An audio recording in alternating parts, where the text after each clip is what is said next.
Muy buenos días. Les saludo, hermanos queridos, bienvenidos a la clase de escuela dominical de la Iglesia Ciudad de Dios en Cali. Tengo el gusto de invitarlos a esta enseñanza sobre la Confesión de Fe de Londres de 1689, muy necesaria para que estemos unidos y fuertes en la doctrina. Para esta clase es indispensable que tengas en tus manos el libro de la Confesión de Fe. Este libro, si no lo tienes, vamos a darte un vínculo donde lo puedas descargar. Debes tenerlo en tu mano para poder seguir las enseñanzas. Sin más, los invito a estas enseñanzas, que el Señor edifique su iglesia y nos haga fuertes en la fe. Dios les bendiga. Bendición para nuestra clase. Nuestro Padre, maravilloso Dios, te alabamos. Hoy nos reunimos delante de ti como tu pueblo. Estuvimos durante la mañana adorándote en la iglesia local, recibiendo tu palabra y disfrutando de una relación íntima contigo, muy deleitosa.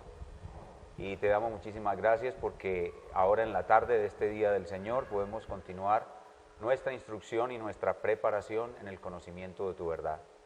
Te rogamos que nos bendigas en nuestra clase en el día de hoy, fortalezcas con poder nuestro hombre interior por tu Espíritu, con las verdades fundamentales de la Escritura que nos es necesario conocer y a la vez prepararnos para ser miembros de una iglesia local bíblicamente constituida.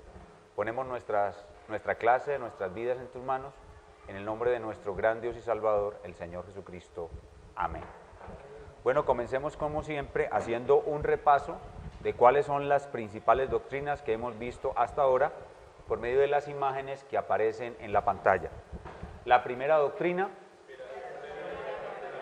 inspiración plenaria y verbal de la Escritura. Segunda, grandeza y soberanía de Dios. Tercera, doctrina de la Trinidad. Cuarta, el decreto de Dios. Quinta, la predestinación. Sexta, la soberanía de Dios y la responsabilidad humana. Séptima, la doble naturaleza unipersonal de Cristo. Octava, la justificación por la fe sola. La justificación por la fe sola. Y esta diapositiva,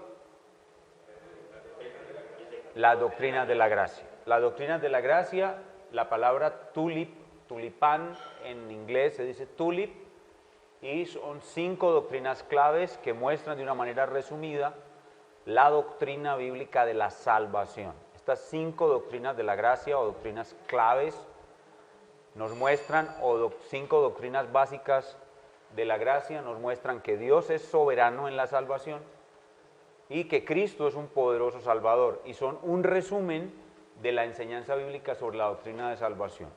La primera de esas doctrinas nos habla de una depravación total en el hombre, total depravación humana. Segundo, la elección de Dios es una elección unilateral o incondicional. Tercero, la obra principal de salvación, que es la expiación, la cual es eficaz y por tanto es limitada, no por todo el mundo, sino por aquellos que el Padre le dio. Jesús vino a morir. Luego vemos que Dios hace un llamamiento a los que ha elegido y por quienes Cristo murió, que es eficaz o gracia irresistible. Y hoy vamos a ver la quinta de esas doctrinas, que es la perseverancia final de los santos. Pero antes vamos a repasar las imágenes que hemos visto asociadas a estas doctrinas. La primera imagen, esta es la depravación total humana.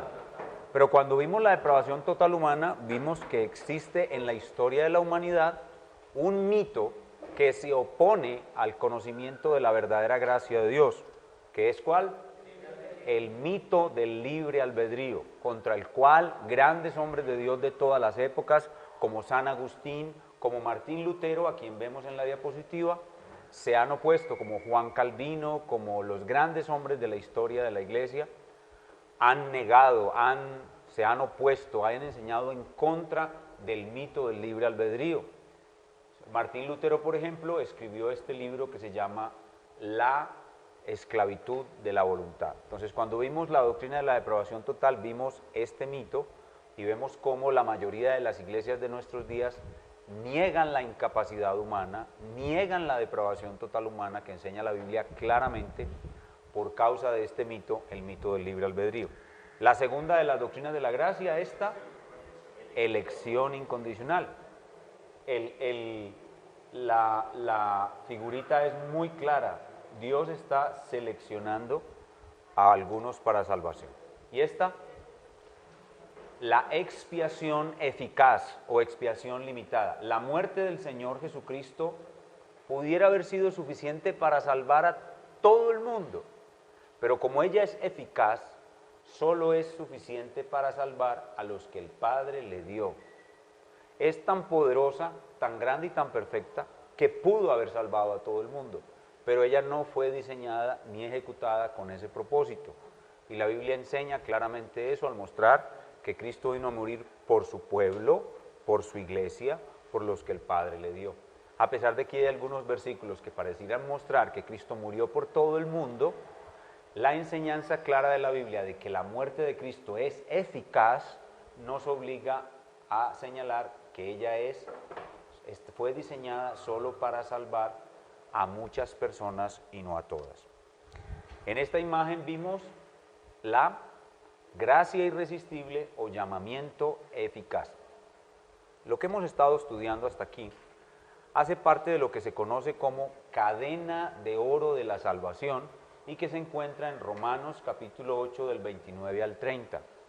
En teología esto se conoce como el ordo salutis u orden de salvación. El pasaje dice claramente que aquellos que Dios antes conoció, esta palabra conocer se refiere a tener relaciones íntimas con ellos, los amó, no es algo cognitivo. Dios no conoce, Dios no puede conocer porque Él lo conoce todo. Esto es algo afectivo.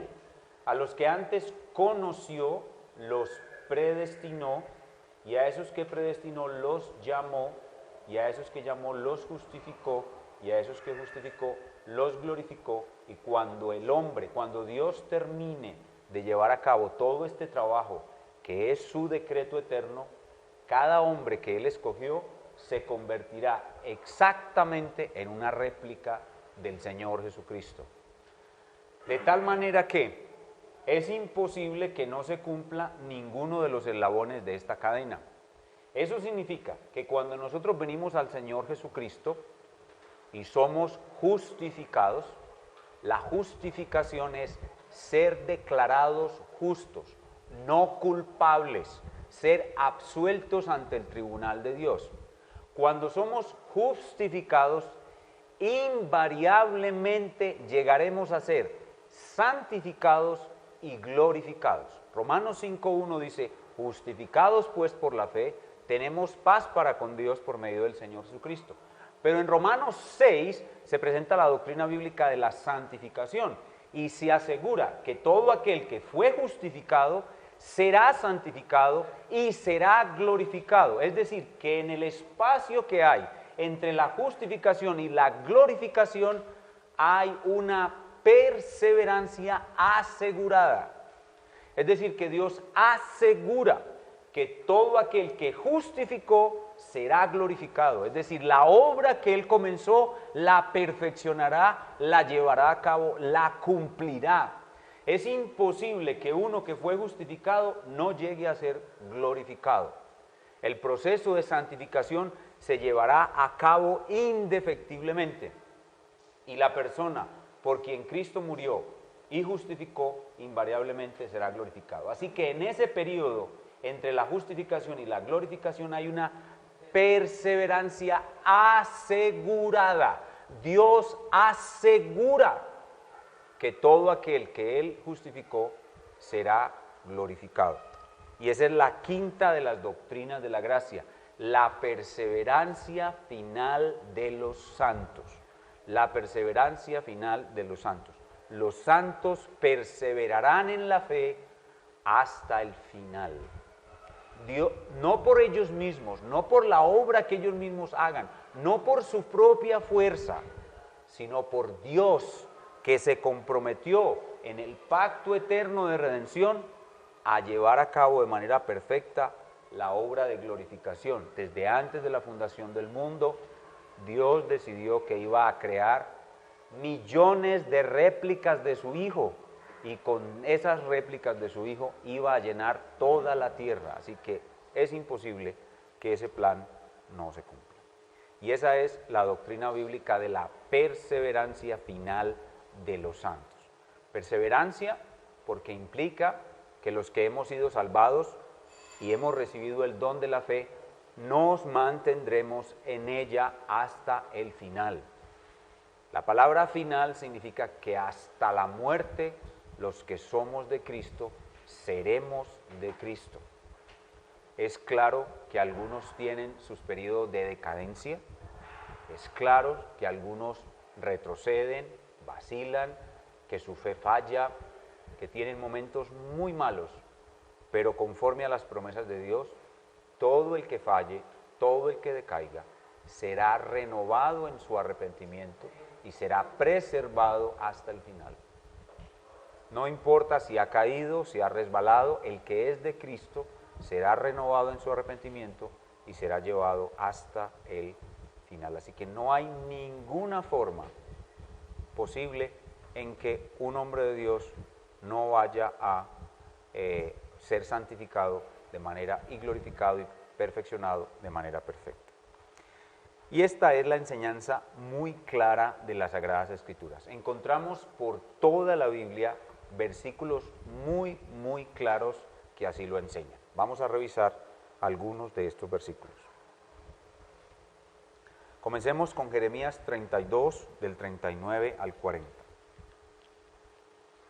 Jeremías 32, del 39 al 40. En Jeremías 32 acabamos de escuchar de boca de nuestro Dios, la promesa del nuevo pacto en Jeremías 31. Jeremías 31 es la promesa del nuevo pacto. Jeremías 32 es ya un poco más adelante de ese nuevo pacto, pero está todavía ligado a ese nuevo pacto. Jeremías 32, 39 al 40. Dice, dentro de las promesas del nuevo pacto, dice, Jeremías 32, 39, y les daré un corazón y un camino para que me teman perpetuamente, para que tengan bien ellos y sus hijos después de ellos. Y haré con ellos pacto eterno, que no me volveré atrás de hacerles bien, y pondré mi temor en el corazón de ellos para que no se aparten de mí. Noten estas declaraciones tan claras. Les daré un corazón y un camino para que me teman perpetuamente. ¿Admite eso la posibilidad de que un creyente se puede perder? No. Es una declaración muy clara. Dice Dios, yo les voy a dar un corazón y un camino, es decir, una forma de actuar y un corazón que los llevará a temerme perpetuamente. Luego en el verso 40 dice, y haré con ellos pacto eterno. ¿Puede Dios, si Él nos ha dado un pacto eterno, puede fallar en la promesa de su pacto? No. ¿Y en qué consiste ese pacto eterno? No me volveré atrás de hacerles bien, es decir, siempre les voy a hacer el bien. Y pondré mi temor en el corazón de ellos, ¿para qué? Para que no se aparten de mí. Es posible que algún creyente se aparte de Dios temporalmente, pero nunca podrá hacerlo de manera definitiva, porque Dios mismo se encarga de guardarlo. Escuchen bien, la perseverancia de los santos es la perseverancia de Dios guardando a sus santos. O sea que nosotros perseveramos en la fe, no por nosotros mismos, sino porque Dios persevera en nosotros. Él persevera haciendo que nosotros perseveremos. Yo persevero porque Él persevera haciendo que yo persevere. Veamos Isaías 46, 3 y 4. Este es un pasaje muy hermoso. Yo lo he predicado con el título de El Dios cargador. El Dios cargador. Isaías 46, 3 y 4. Isaías 46, 3 y 4 dice, oídme, oh casa de Jacob y todo el resto de la casa de Israel, los que sois traídos por mí desde el vientre, los que sois llevados desde la matriz, y hasta la vejez yo mismo, y hasta las canas os soportaré yo. Yo hice, yo llevaré, yo soportaré y guardaré. Este pasaje dice que para que los que son traídos por el Señor desde el vientre, es decir, los verdaderos israelitas, desde el vientre hasta la tumba, Él los guardará. Así que no hay posibilidad de que uno de ellos pierda el amparo de su Dios. No hay posibilidad de que alguno de ellos se pierda. Veamos el Salmo 125. Salmo 125. Un hermoso salmo que habla sobre esta preciosa doctrina. Salmo 125, canto o cántico gradual. Cántico gradual. Los que confían en Jehová son como el monte de Sión, que no se mueve, sino que permanece para siempre. ¿Quiénes son los que permanecen para siempre? Los que confían en Jehová. ¿Y a qué se parecen? Al monte de Sión. Mire qué analogía tan sencilla y tan hermosa. Como Jerusalén tiene montes alrededor de ella, así Jehová está alrededor de su pueblo desde ahora y para siempre. Entonces la pregunta es, ¿por qué los que confían en Jehová no se mueven, sino que permanecen para siempre? O porque Jehová está alrededor de ellos, cuidándolos desde ahora y para siempre. ¿Habrá algún momento en que Jehová no los cuide? ¿Habrá un momento en que Jehová no esté alrededor de ellos para protegerlos? No, no habrá nunca un momento en que Jehová no esté alrededor de ellos. Muy bien, en el Antiguo Testamento hay múltiples pruebas. Cuando yo hice estas clases, más o menos había encontrado unos 27 versículos claros que enseñan la perseverancia final de los santos. Desde ese momento hasta hoy he encontrado más. Por ejemplo, miren este que encontré recientemente, que es una perla hermosa que me hace llorar. Salmo 48, 14. Salmo 48, 14. Este lo descubrí recientemente. Salmo 48, 14. Dice, Salmo 48, 14 dice, porque este Dios es Dios nuestro eternamente y para siempre. Él nos guiará aún más allá de la muerte. Mire qué hermoso pasaje. Este pasaje es un pasaje que enseña claramente que los que somos de Dios nunca podremos dejar de serlo. Y aún después de muertos, Él nos pastoreará. Mientras al impío la muerte lo pastoreará, a nosotros nuestro Dios nos pastoreará aún después de la muerte. Miren el capítulo, en el Salmo 49, verso 14. Salmo 49, verso 14 dice, como a rebaños que son conducidos al Seol, la muerte los pastoreará. Los rectos se enseñorearán de ellos por la mañana.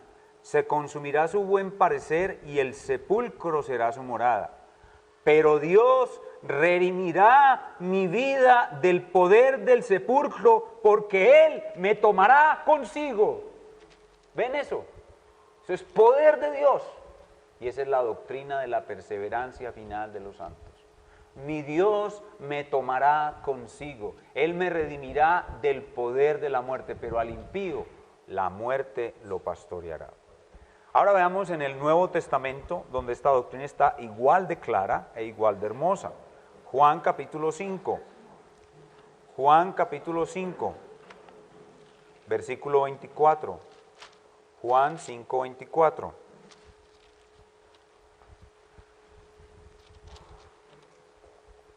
Juan 5, 24. De cierto os digo, amén, amén. De cierto es amén, amén. El que oye mi palabra y cree al que me envió, tiene vida eterna. No dice tendrá, dice tiene vida eterna. Y no vendrá a condenación. Yo pregunto, ¿puede haber algo más claro que eso?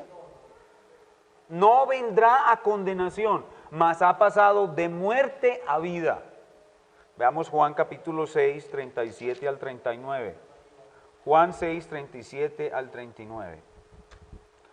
Todo lo que el Padre me da, vendrá a mí, y el que a mí viene, no le echo fuera, porque he descendido del cielo no para hacer mi voluntad, sino la voluntad del que me envió. Jesús, ¿y cuál es la voluntad del que te envió? Y esta es la voluntad del Padre el que me envió, que de todo lo que me diere, no pierda yo nada, sino que lo resucite en el día postrero.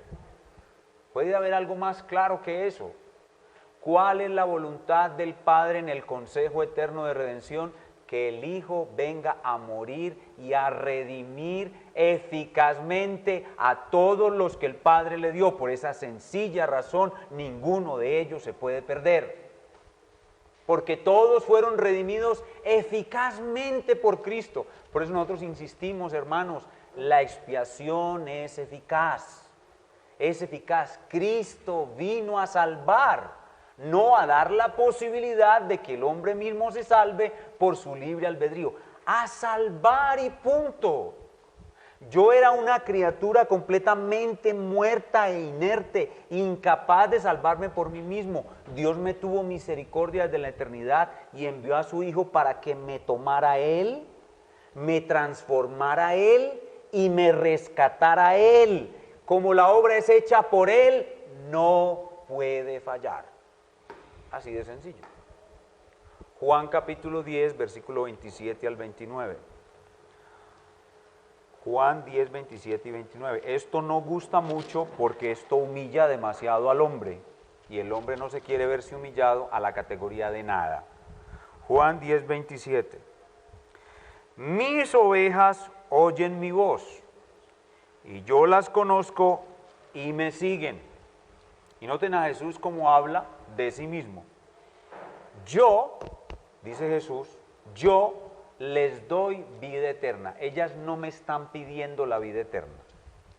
Yo se las doy. ¿Y por qué yo se las doy? Porque el Padre me mandó a dárselas.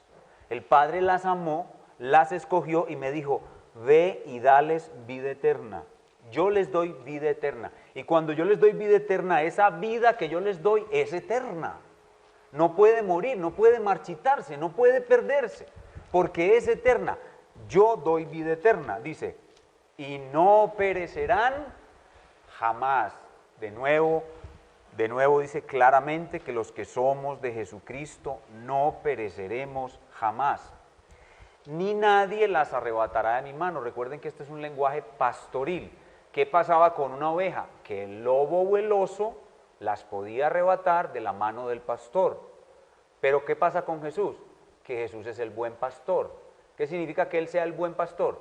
Que ningún lobo, ningún oso, ningún león puede arrebatarle ni siquiera una sola oveja. Si a Jesús, el buen pastor, se le pudiera arrebatar una oveja, entonces Él ya no sería el buen pastor. El buen pastor es el pastor infalible. Él es bueno porque es perfecto. Él es bueno porque es infalible. Él es bueno porque su labor de pastor no puede ser mala, no puede fallar, no puede tener ningún error. Nadie las puede arrebatar de mi mano, pero por si hay alguna duda, mi Padre que me las dio es mayor que todos y nadie las puede arrebatar de la mano de mi Padre.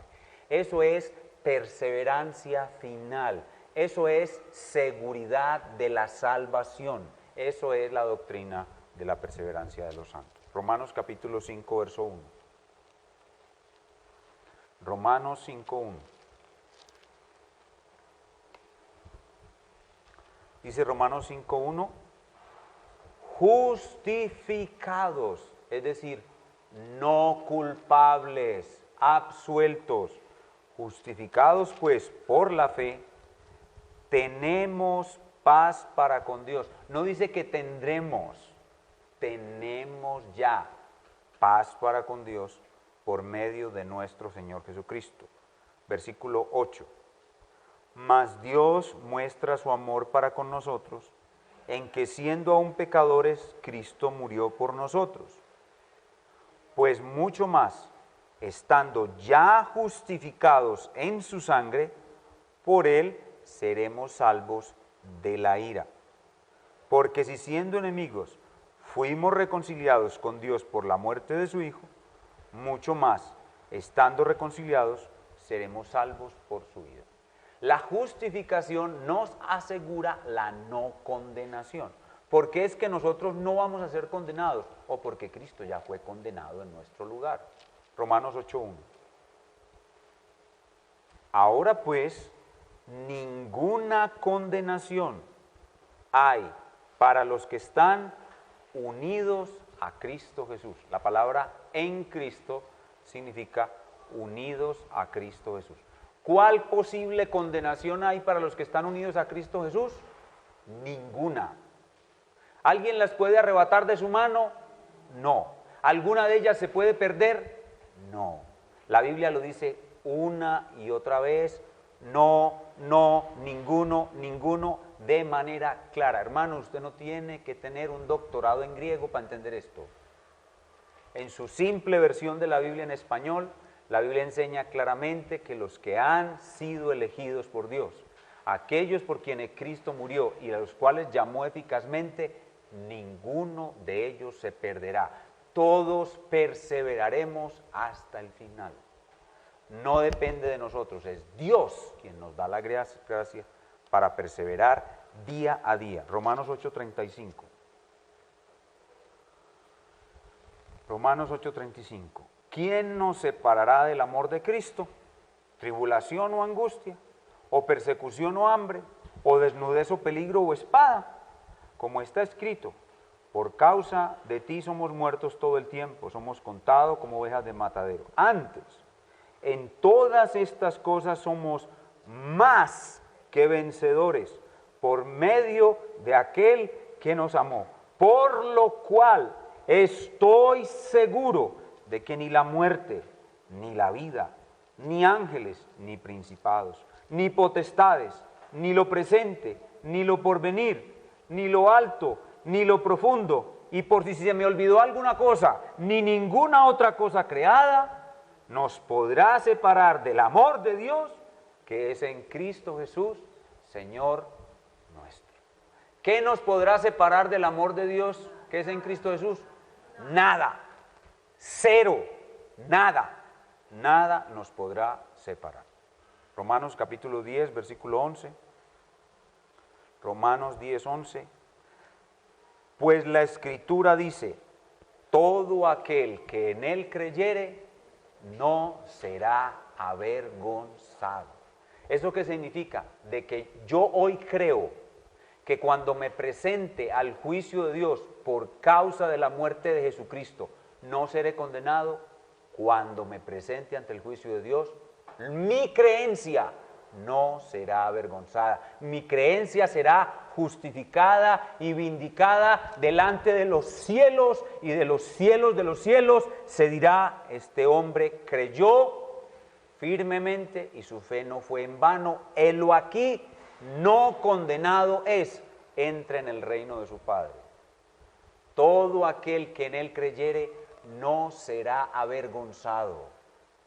Algunos hermanos de la iglesia carismática creen que ese pasaje que acabo de citar, todo aquel que en él creyere no será avergonzado, es para montar un negocio de empanadas. Así como José va a montar un negocio de empanadas, entonces ellos dicen, yo voy a montar mi negocio de empanadas y voy a prosperar porque la Biblia dice que el que en él creyere no será avergonzado. Eso no tiene nada que ver con empanadas. Eso tiene que ver es con la salvación final de su alma. ¿Sí me entiende? No tiene nada que ver ni con empanadas, ni con helados. O si usted se va a casar con una mujer que ni conoce, no se ponga a decir, no, yo me voy a casar porque el Señor dice que Él no dejará avergonzado a su siervo. Cásese con una fiera de esas por ahí para que vea si lo deja avergonzado o no. Eso no tiene que ver nada con la vida en este mundo, eso tiene que ver solo con la salvación final. Usted al final, usted que creyó en Jesucristo por la gracia del Altísimo, al final no será avergonzado. La perseverancia lo llevará hasta el final y su final será glorioso. Usted y todos los que tenemos esta fe tendremos un gran final. Así aquí nos muramos de artritis y se nos tuerzan los dedos y quedemos tullidos con Alzheimer. Así, si a mí me da Alzheimer y yo me llego a olvidar de quién es Jesucristo, Él nunca se olvidará de mí. Nunca. Lo acabo de leer. Él nunca se olvidará de mí.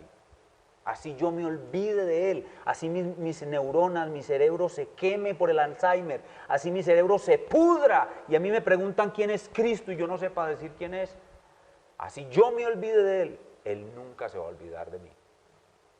Porque Él tiene un pacto eterno conmigo. Yo soy su novia, soy su sulamita, yo soy la deseada de su corazón y Él nunca me va a abandonar. Porque Él lo prometió. Si Él me abandona, dejaría de ser Dios. Y eso es imposible. Filipenses capítulo 1, versículo 6. Filipenses 1, 6. La diapositiva que mostré ahorita aquí se podría colocar perfectamente Filipenses 1, 6. Filipenses 1, 6. Dice la palabra del Señor, estando persuadido de esto, que el que comenzó en vosotros la buena obra, la perfeccionará hasta el día de Jesucristo. ¿Requiere explicación ese versículo? Ese versículo no requiere ninguna explicación. Primera de Pedro capítulo 1, versículos del 3 al 5. Primera de Pedro capítulo 1, versículos del 3 al 5. Bendito el Dios y Padre de nuestro Señor Jesucristo, que según su grande misericordia nos hizo renacer o nacer de nuevo para una esperanza viva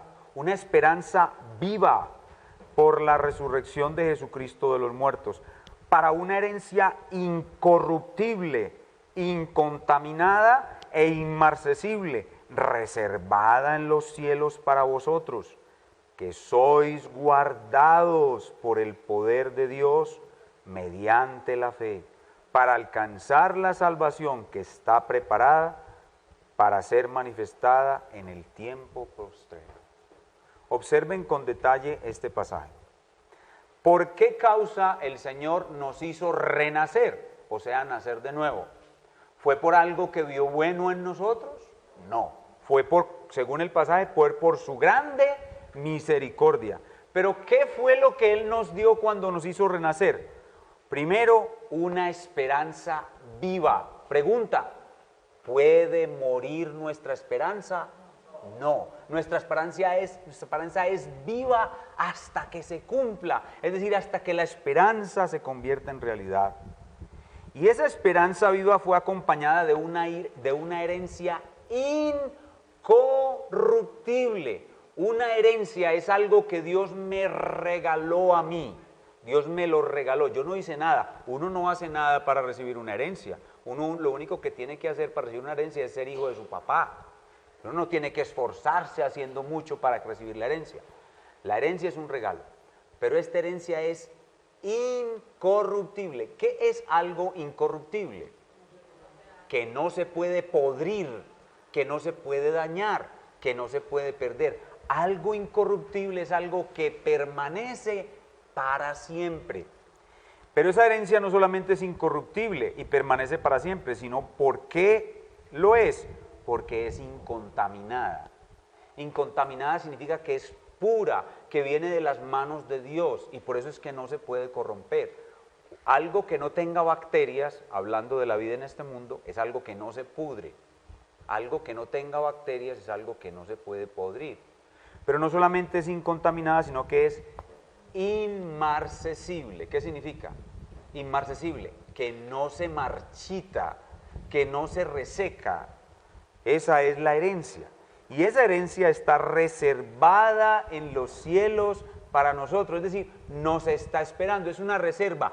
esa reserva tiene mi nombre. El único que puede ocupar esa habitación soy yo. ¿Y dónde está esa habitación? En los cielos. Es mi habitación en los cielos. Nada puede impedir que yo la obtenga. Es mi herencia. Dios me la dio. Ahora, ¿será que es seguro que yo llegue hasta allá? El verso dice que sí. ¿Por qué?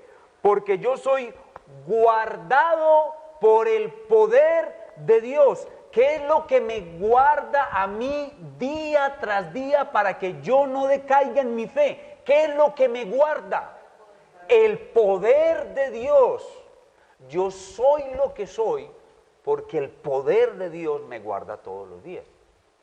¿Y cuál es el propósito que tiene Dios de colocar su poder alrededor de mi vida? Dice, sois guardados por el poder de Dios mediante la fe. Es decir, que el poder de Dios fortalece mi fe todos los días. El poder de Dios fortalece mi fe todos los días. Yo oro, yo leo la Escritura y a través de eso el poder de Dios fortalece mi fe todos los días. Y me lleva a alcanzar, dice, para alcanzar la salvación. Me guarda por el poder de Dios mediante la fe para alcanzar la salvación que está preparada para ser manifestada en el tiempo postrero, en la segunda venida de nuestro gran Dios y Salvador, el Señor Jesucristo.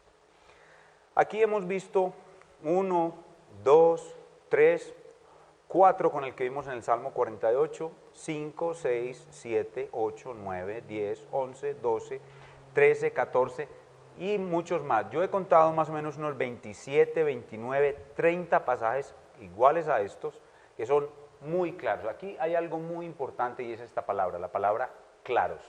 Estos pasajes son muy claros. Vuelvo y repito, no hay que tener un doctorado en griego para entender esos pasajes. Cualquier creyente con la simple lectura de su Biblia en español puede entender que ahí enseña la perseverancia final de los santos. Y los hombres de todas las edades lo han entendido así. Durante todas las edades, durante todas las épocas del cristianismo,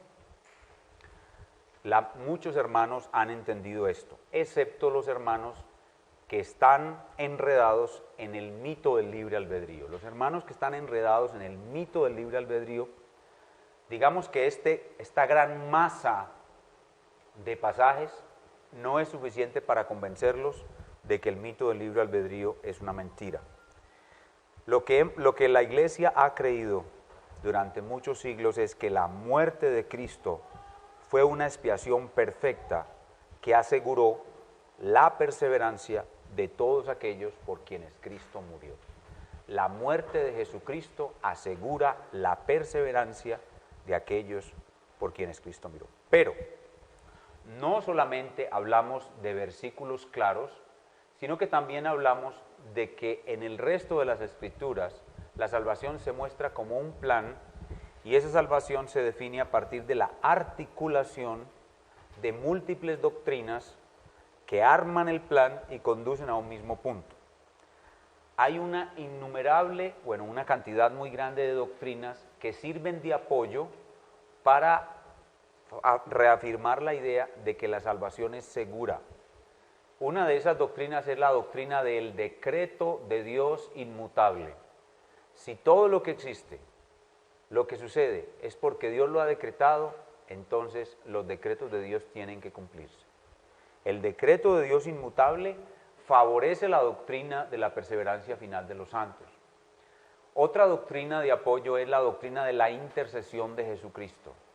¿Qué está haciendo Jesucristo en este momento en el cielo? Intercediendo por nosotros.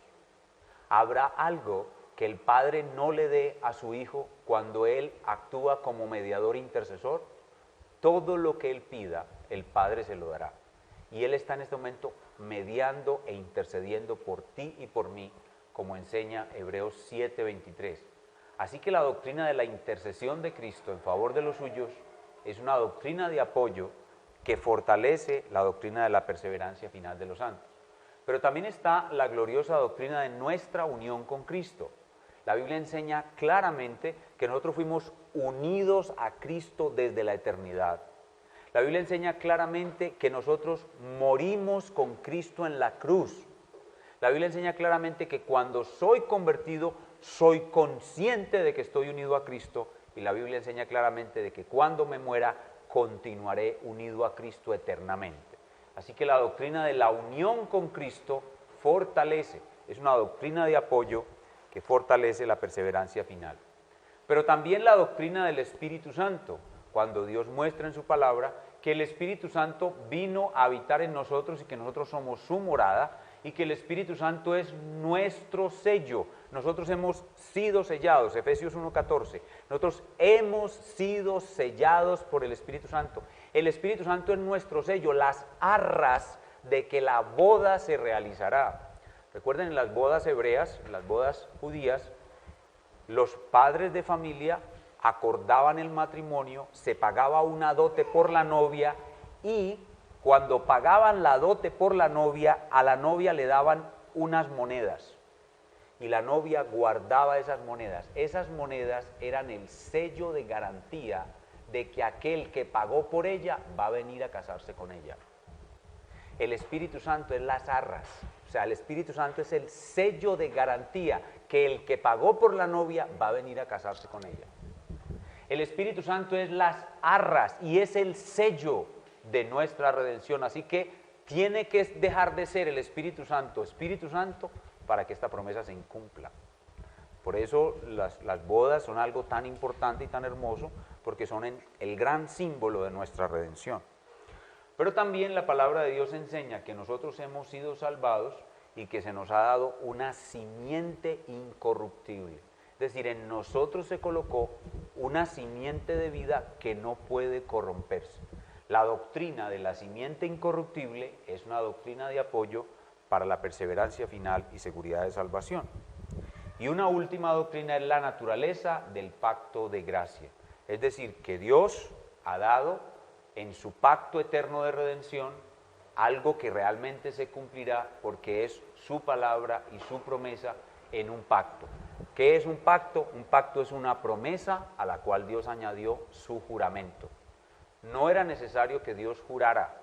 Cuando Él dice algo se cumplirá, pero para que quedara muchísimo más seguro, Dios añadió a su promesa un juramento.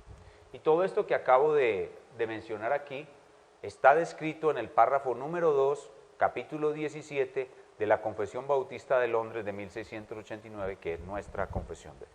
Sin embargo, a pesar de todos estos argumentos contundentes que forman un cuerpo de evidencia bíblica masiva, hermanos, la Biblia tiene un cuerpo de evidencia bíblica masiva que enseña que los santos elegidos y salvados por Cristo perseverarán y ninguno de ellos se perderá. La gran mayoría de las iglesias de nuestros días creen lo contrario. Ese cuerpo de evidencia masiva forma como una especie de río. La diapositiva no se ve muy bien, pero lo que tenemos ahí es un río como, por decir algo, el río Amazonas. El río Amazonas, que es probablemente el cuerpo de agua más grande del mundo. Bueno, todos estos versículos que acabo de leer y estas doctrinas claras de apoyo forman un cuerpo de evidencia masivo que debería ser suficiente para convencer a todo creyente de que la expiación es eficaz y que un verdadero creyente jamás se puede perder. Pero en la palabra de Dios aparecen algunos pocos versículos no claros que parecieran ser corrientes pequeñas de agua que van en la dirección contraria. Repito, en la Biblia aparecen algunos pocos versículos no claros que parecieran ser pequeñas corrientes de agua que van en la dirección contraria de ese grande y maravilloso cuerpo gigantesco de agua que es la evidencia masiva de que la salvación es segura. Entonces, lo que ha sucedido a lo largo de la historia es que los intérpretes de la Biblia no prestan atención a esta corriente maravillosa y contundente y poderosa monumental y majestuosa, y debido a las tendencias de su carne, al egoísmo remanente que quiere darle al hombre algo de gloria en la salvación y que no quiere sentirse humillado, siendo un bueno para nada, un totalmente inútil en su propia salvación, se concentran en estos pequeños versículos, pequeñas corrientes de agua, e insisten en que la salvación se puede perder. Aquí tenemos más de 29 versículos claros que enseñan que la salvación es segura y que la perseverancia es hasta el final. Y aquí tenemos unos 8 más o menos versículos dudosos, versículos que parecieran enseñar lo contrario a esta enseñanza masiva de la Escritura. El mito del libre albedrío y el deseo del ser humano de querer tener algún protagonismo. No, Jesucristo murió por mí en la cruz y Él me abrió el camino. Él me dio la gracia para que yo creyera y me arrepintiera. Y Él me dio la salvación que ahora tengo. Pero a partir de ahí, todo depende de mí. Yo soy el que tengo que perseverar. Yo soy el que tengo que perseverar. Y comienzan, en vez de interpretar las Escrituras, a sacar un montón de analogías estúpidas. Perdonen la expresión, no quiero ofender a nadie, pero realmente me parecen estúpidas. Como por ejemplo, mire, discutía yo con algún hermano la otra vez, eso es como la visa americana, a mí me dan la visa americana y yo puedo viajar a los Estados Unidos, pero si yo no la renuevo, entonces la voy a perder. ¿Y eso qué tiene que ver, hermano, con la salvación? ¿Usted de dónde sacó eso? ¿Cómo usted va a definir la doctrina que usted va a creer por un ejemplo estúpido de la visa americana que no tiene nada que ver? Usted, para poder definir algo, tiene que ir a los versículos y no a analogías estúpidas. Otro me puso una vez esta analogía: pastor, entonces un señor se casó con una muchacha, la muchacha se la jugó y se fue con otro, se arrepintió y volvió con el primero, después volvió y se la jugó y se fue con otro, se arrepintió y volvió con el primero, y así sucesivamente 7 veces, y cuando estaba en la 7ª vez, cuando se arrepintió para volver con el otro, murió. ¿Se salvó o no se salvó? Yo, uy, este man de dónde sacó esto, por Dios. ¿Eso qué tiene que ver con la salvación? No, eso no tiene nada que ver con la salvación. La enseñanza está clara aquí en las Escrituras está clara. El hecho de que haya unos poquitos versiculitos no significa que esto va a desacreditar o a anular esto. Y aquí aparece una regla de interpretación hermenéutica muy importante. La hermenéutica es un conjunto de reglas sacadas de la misma Biblia. Lo espiritual explica lo espiritual. Como dice Pablo en 1 Corintios 2, acomodando lo espiritual a lo espiritual. ¿Cuál es la regla clara de las Escrituras? Una regla vital, es que lo claro, los versículos claros deben arrojar luz sobre los oscuros y no al revés. O sea, yo no puedo definir una doctrina o qué creo por algunos pocos versículos que parecen enseñar lo contrario a esta evidencia masiva. Es como si yo me paro al lado del Amazonas, me paro aquí en este punto y me preguntan, oiga, ¿usted qué ve? Y usted dice, yo veo este río chiquitico que está aquí al lado y no veo el gran río. ¿Sí me entiende? E insiste, ¿y usted dónde se quiere bañar? No, yo me quiero bañar aquí porque si aquí me comen las pirañas, yo me baño más bien aquí, vea. Usted decide obstinadamente concentrarse en 1 o 2 versiculitos que parecen enseñar. Pastor, pero es que en Gálatas dice, de la gracia habéis caído. Eso significa que uno puede perder la salvación. Caer de la gracia significa que eso es perder la salvación. No, ese versículo no significa eso. O pastor, por aquí el de la parábola de los talentos. Siervo malo y negligente, por tu propia boca te condeno, sea arrojado al lloro y el crujir de dientes. Pastor, vea, ese era un siervo, porque la parábola dice siervo. No, ¿quién te dijo que al interpretar una parábola tú puedes sacar de una parábola, que es un lenguaje figurado, una definición doctrinaria y mucho más en contra de 30 pasajes que enseñan lo contrario? ¿Quién te dijo eso? Entonces se pegan de pequeños pasajes de pasajes que parecen enseñar lo contrario. O Apocalipsis 3:5, pastor, es que ahí dice, y no borraré tu nombre del libro de la vida. Eso significa que Dios sí puede borrar el nombre del libro de la vida. No, 30 veces te ha dicho que no, y ahora dice un pequeño versículo donde parece decir que sí. ¿Con cuál te vas a quedar? ¿Con este o con los otros 30? ¿Sí? ¿Me entiende? Este pasaje tiene otra interpretación. No significa que Dios puede borrar tu nombre del libro de la vida porque ya te dijo 30 veces que no. Entonces eres tú muy tonto si continúas diciendo que no con una sola vez cuando tienes 30 veces que te dijo que no. Pero sin duda, el campeón de todos estos pasajes, que ha producido arminianos por toda la faz de la tierra durante todos los siglos, es Hebreos 6, del 4 al 6. Vayamos allá, por favor. Hebreos 6, del 4 al 6. Hebreos 6, del 4 al 6.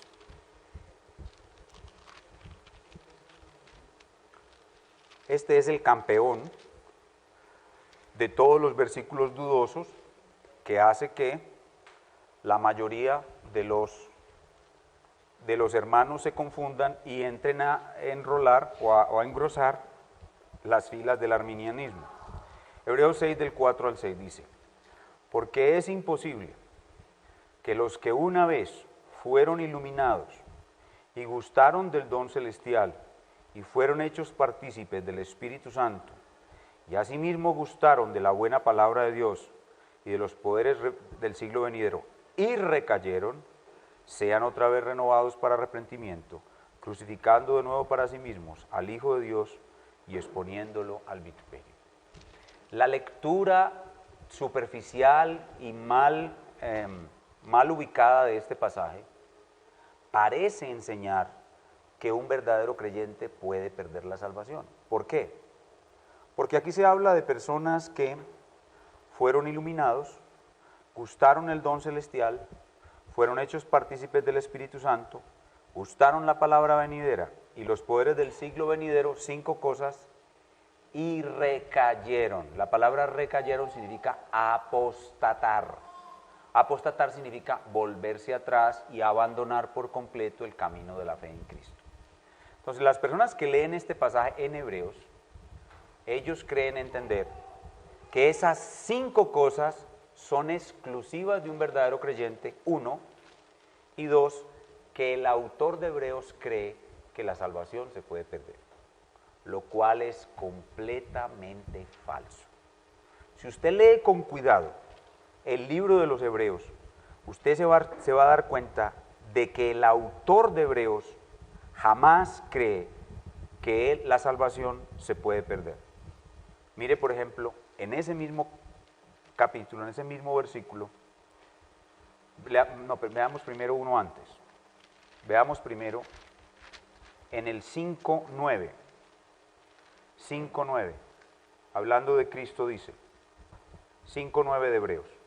Y habiendo sido perfeccionado, vino a ser autor de eterna salvación para todos los que le obedecen. Mire que el autor de Hebreos dice que Cristo fue autor de una salvación que es eterna. Entonces partimos de ese hecho, de que el autor de Hebreos no cree que la salvación se puede perder. Veamos 6:9. Pero en cuanto a vosotros, oh amados, estamos persuadidos de cosas mejores y que pertenecen a la salvación, aunque hablamos así. En otras palabras, el autor de Hebreos les dice, bueno, yo no creo que ustedes se vayan a condenar, porque nosotros creemos que ustedes son salvos, preservados para salvación. Y en el verso 19, mire lo que dice. Dice, el 18 y 19, para que por 2 cosas inmutables, en las cuales es imposible que Dios mienta, tengamos un fortísimo consuelo los que hemos acudido para asirnos de la esperanza puesta delante de nosotros, la cual tenemos como segura y firme ancla que penetra hasta dentro del velo. Este pasaje muestra claramente que Dios no puede mentir y que su salvación no puede fallar. Por 2 cosas inmutables, es decir, su promesa y su juramento, podemos decir claramente que el autor de Hebreos no cree que la salvación se puede perder. capítulo 7, verso 25. Por lo cual puede también salvar perpetuamente a los que por él se acercan a Dios, viviendo siempre para interceder por ellos. Esa enseñanza muestra claramente que la salvación no se puede perder. Capítulo 9, verso 12. Y no por sangre de machos cabríos ni de becerros, sino por su propia sangre entró una vez para siempre en el lugar santísimo, habiendo obtenido eterna redención. Verso 15. Así que, pero por eso es mediador de un nuevo pacto, para que interviniendo muerte para la remisión de las transgresiones que había bajo el primer pacto, los llamados reciban la promesa de la herencia eterna. Todos estos versículos muestran que el autor de Hebreos no cree que la salvación se pueda perder. Capítulo 9, versículo 10. Así también Cristo fue ofrecido una sola vez para llevar los pecados de muchos y aparecerá por segunda vez sin relación con el pecado para salvar a los que le esperan.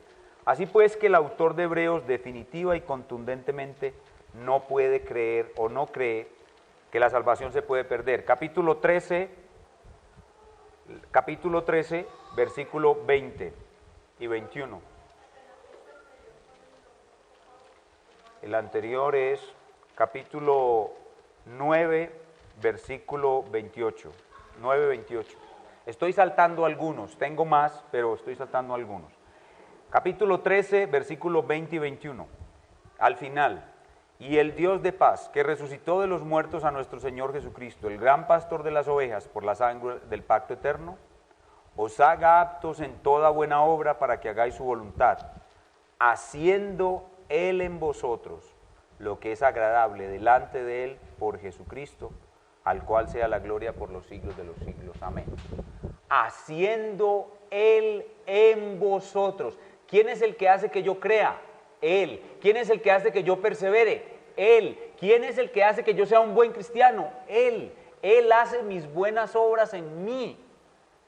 Eso es la perseverancia de los santos. Ahora, pastor, entonces, ¿qué significa todas esas 5 cosas que menciona capítulo 6, verso 4? Es imposible que los que una vez fueron iluminados, la pregunta aquí es, ¿fueron iluminados significa una iluminación perfecta que produjo la salvación? No necesariamente. Muchas personas son iluminadas sin llegar a la salvación. Ejemplo, en la parábola de los 4 terrenos, la parábola del sembrador, hay una semilla que cae en territorio pedregoso y crece rápidamente, pero cuando sale el sol se seca. Esas personas son iluminadas parcialmente, sin alcanzar la plena salvación. Fueron iluminados no significa necesariamente que fueron salvados. Gustaron el don celestial. ¿Gustaron el don celestial significa que realmente fueron salvados? No. Gustaron es una degustación, no una ingestión perfecta, sino una degustación. Gustaron el don celestial no significa salvación. Fueron hechos partícipes del Espíritu Santo. ¿Significa que esas personas fueron habitadas por el Espíritu Santo? No necesariamente. El Espíritu Santo viene a muchas personas y realiza obras especiales en esas personas sin que esas personas necesariamente sean salvadas. Ejemplo, Saúl. Saúl gustó del don del Espíritu Santo porque Saúl profetizó, pero ¿fue salvado Saúl? No. Asimismo, fueron hechos partícipes del Espíritu Santo. Asimismo, gustaron la buena palabra de Dios. Cuando una persona es iluminada parcialmente, le gusta venir al culto, le gusta escuchar la palabra de Dios, pero no necesariamente es salvado. Y finalmente, y fueron participantes de los poderes del siglo venidero. El Espíritu Santo puede hacer que un inconverso haga milagros, sea partícipe de los poderes del siglo venidero. Ejemplo, Judas sanó enfermos, limpió leprosos, probablemente hizo hazañas extraordinarias cuando fue enviado en la misión de los 12. ¿Judas fue convertido? No.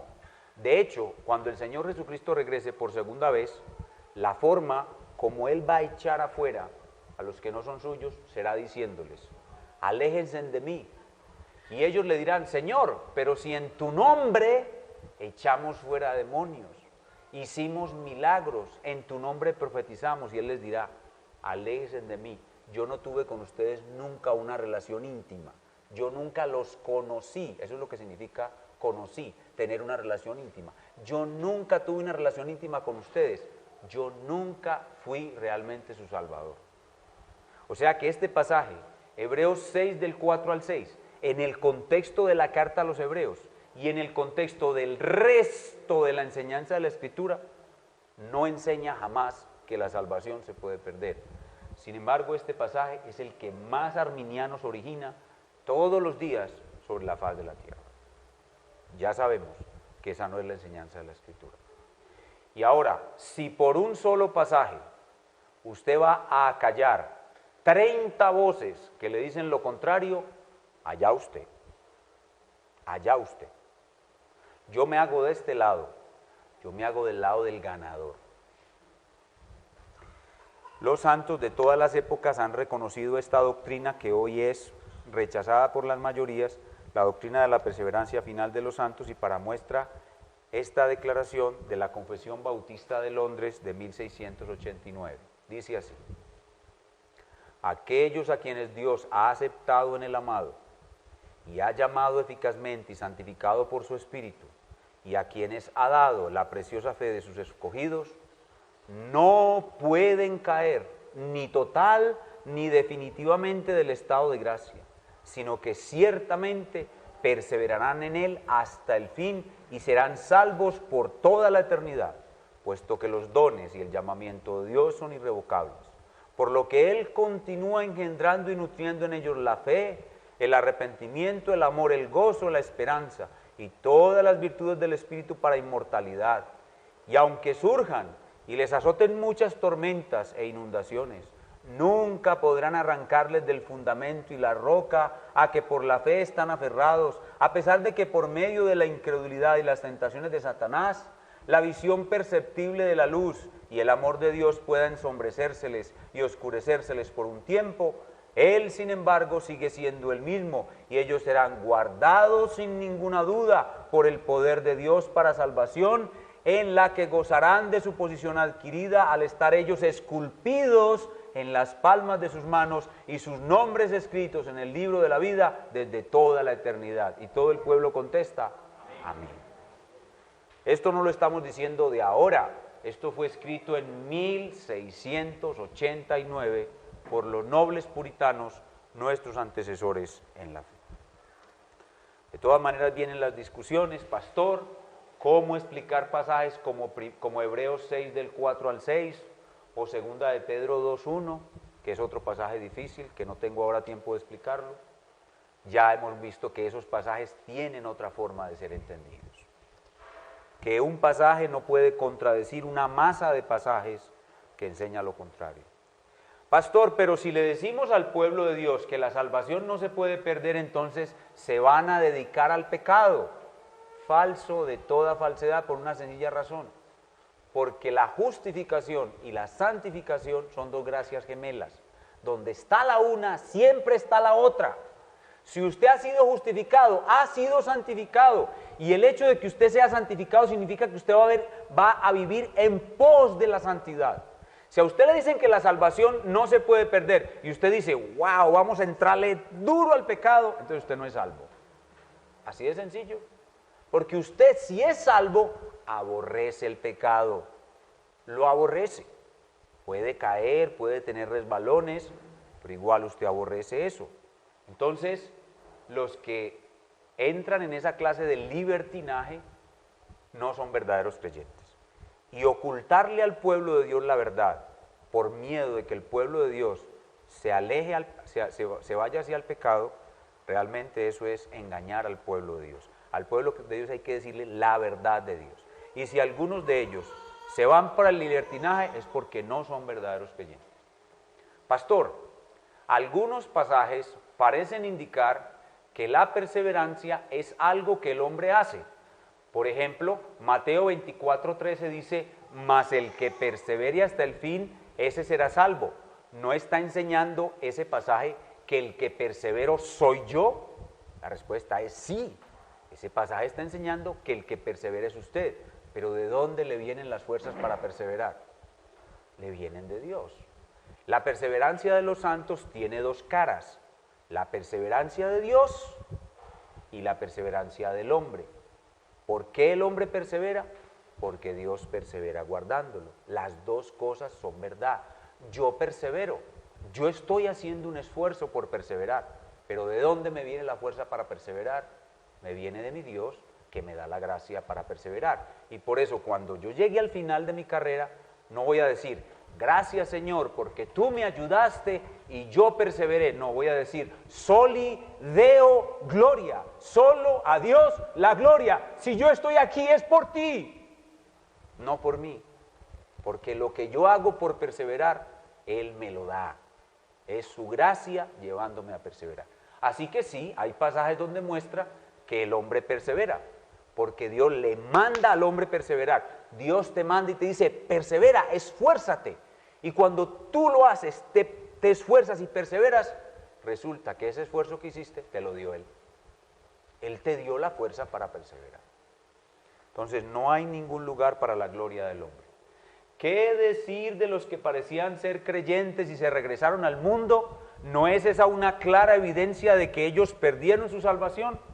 Falso de toda falsedad. Primera de Juan, capítulo 2, versículo 19 dice, salieron de nosotros porque no eran de nosotros. Porque si hubiesen sido de nosotros, ¿qué? Habrían permanecido con nosotros. Enseña ese pasaje claramente que los verdaderos perseveran, los falsos se van.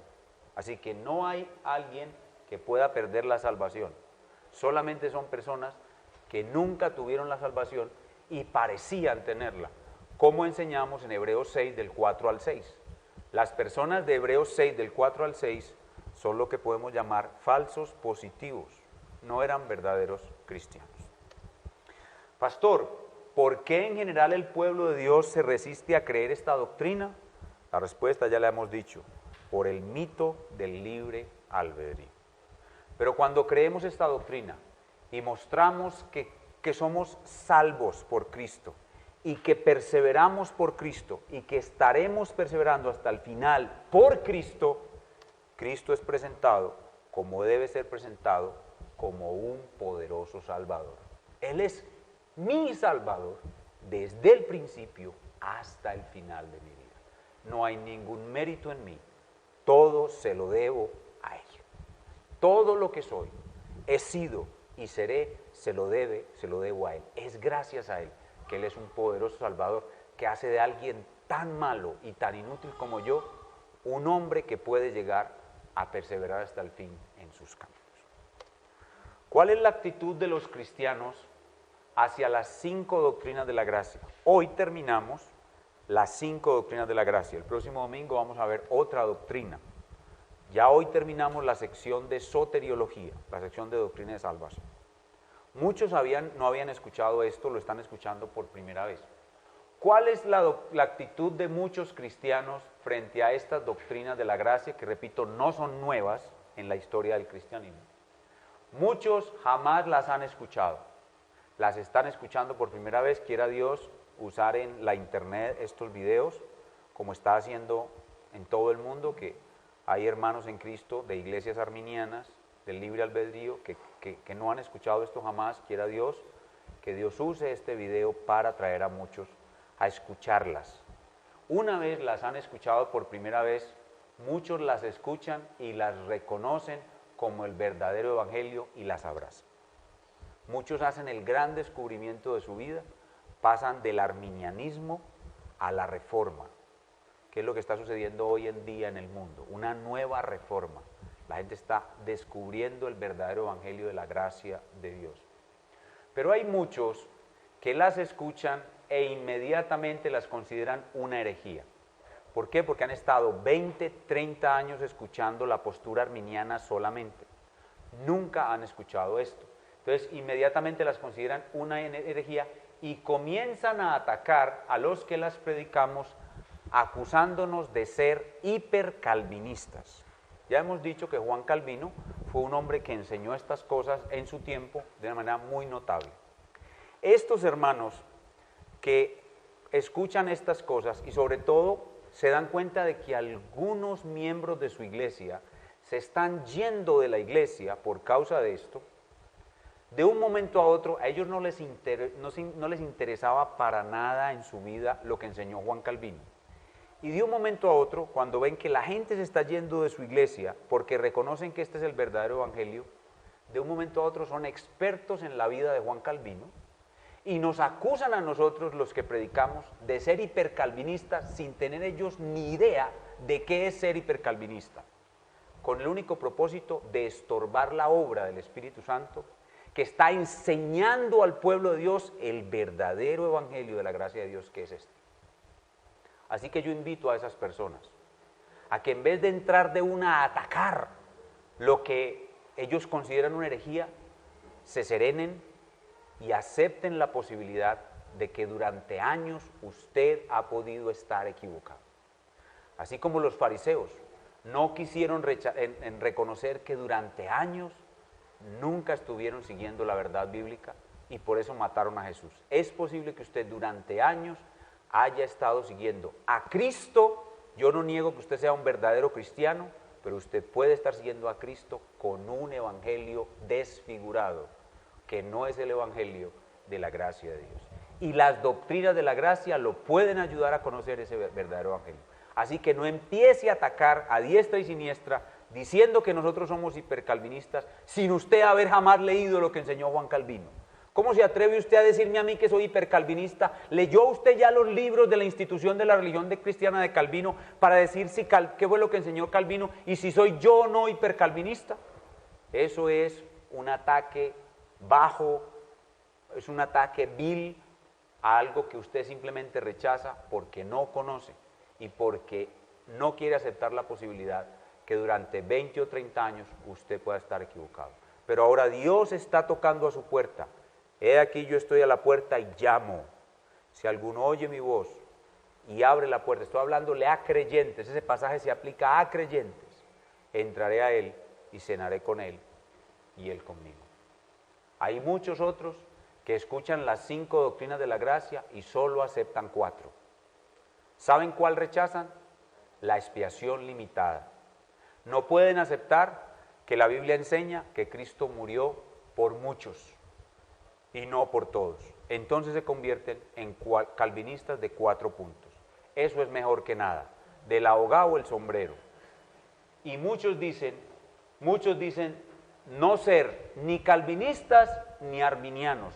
Nosotros somos integrales, dicen. Pero la verdad es que uno no puede ser ni calvinista ni arminiano. ¿Usted qué dice ser integral? Responda a esta pregunta. ¿La salvación se puede perder? Si usted dice sí, entonces es arminiano. Si dice no, entonces es calvinista, pero usted no puede estar en la mitad, porque usted tiene que responder sí o no. No puede estar en la mitad. O sea, así que uno no puede ser integral, uno tiene que ser o uno o lo otro. Quiera Dios iluminar cada vez más a personas de su pueblo para conocer las doctrinas de la gracia y tener la reacción correcta ante ellas, que no es otra cosa que reconocer que ellas son el verdadero evangelio de la gracia de Dios. Y a partir de esas doctrinas podemos tener lo siguiente: 1, seguridad de salvación. Los verdaderos creyentes podemos tener, primero, seguridad de salvación.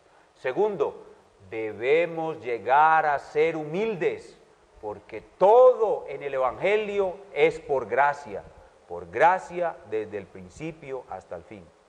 Y tercero, debemos tener gozo y fe en medio de las pruebas, porque nada nos podrá separar del amor del Señor Jesucristo. Vamos a orar para atender algunas de vuestras preguntas. Padre nuestro, te damos gracias por tu evangelio, porque tú nos lo has dado y por tu gracia y poder se predica aún hoy sobre la faz de la tierra, a pesar de los engaños, las deformaciones y los errores del mismo que hay sobreabundantemente en toda tu iglesia. Tú de tiempo en tiempo traes un avivamiento de la verdad y un regreso a las Escrituras para conocer el verdadero evangelio de la gracia de Dios, que es esto que hoy llamamos las 5 doctrinas de la gracia. Te damos gracias por ayudarnos a conocerlas y a predicarlas sobre la faz de la tierra, para que tu pueblo las reconozca y rectifique su andar, y para que los inconversos conozcan la gracia salvadora de nuestro gran Dios y Salvador Jesucristo. Te damos gracias por este estudio que nos has dado de ellas, en el nombre del Señor Jesús. Amén.